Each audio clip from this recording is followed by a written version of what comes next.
how to add or remove the live listen widget in the control center on the iPhone 16 series.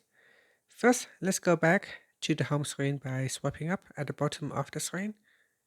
And from the home screen, swipe down at the top corner to open up the control center. Next, we tap on the add button at the top corner here. Then go down and tap on add a control. Next, in the control list, we scroll down to the bottom. And in the hearing accessibility section, tap on live listen. That will add the widget to your control center. In here, we can make it larger or a small widget.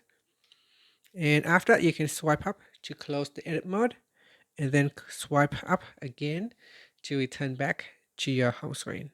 Now pull down the control center and tap on live listen to turn it on or off. And that's it. Here is a live listen. So you can tap on it to turn on or off.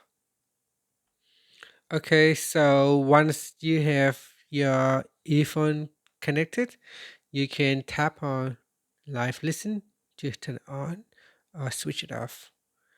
And that's it. Thank you for watching this video. Please like and subscribe to my channel for more videos.